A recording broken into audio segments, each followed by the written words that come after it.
Орешани. Орешани е село во областа Блатија во општина Зелениково, во околината на градот Скопје. Непосредно до селото тече реката Вардар, а исто така покрај селото поминува пругата Скопје-Велес, на која се наоѓа стојалиште со име на селото. Орешани лежи на надморска височина од 230 метри и е рамничарско село.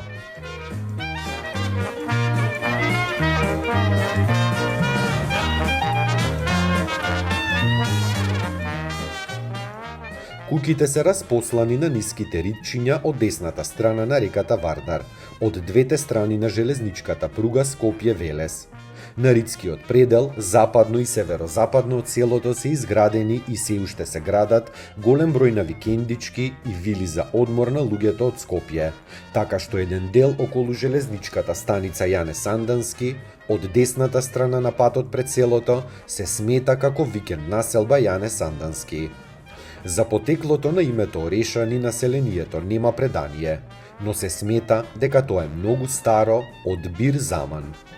Сепак, може да се заклучи дека името Орешани потекнува од името на дрвото и плодот орев, односно има значење на место каде што растат или има ореви.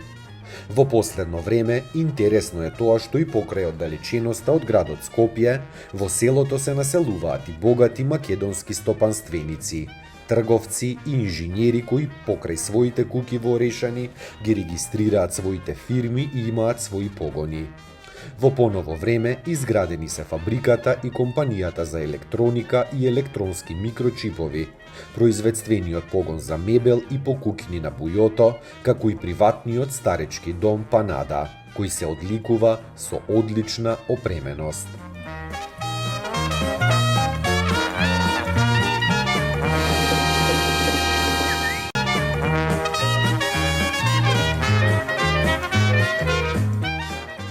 Османлиите го заземаат Скопје. Прв управител на Скопје бил неговиот освојувач Паша Јигит Бек.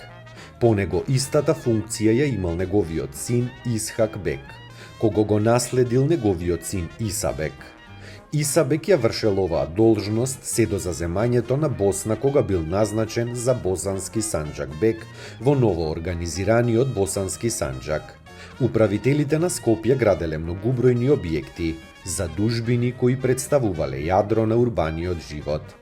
Преку градежништвото и новите економски, политички и културни односи, турците внеле и нов начин на живење кој се рефлектирал во сите области на материјалната и духовната култура.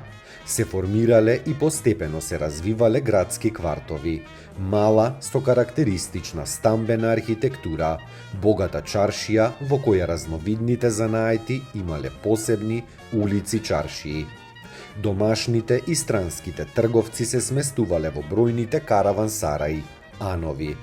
Исто така биле градени безистени, амами, турбиња, текиња и џамии, така што во 15-тиот век градот од воено упориште станал трговски центар со ориентален карактер.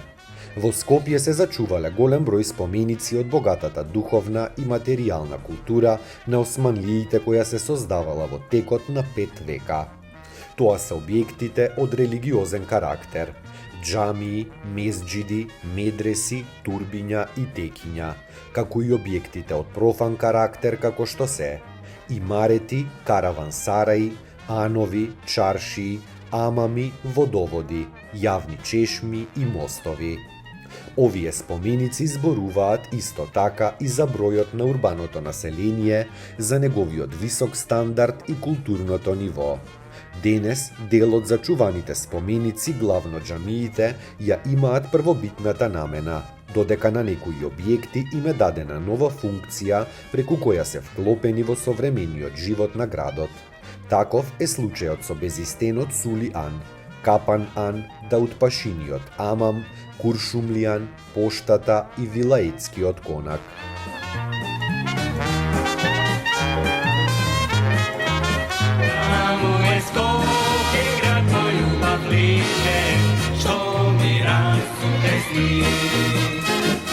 Вечно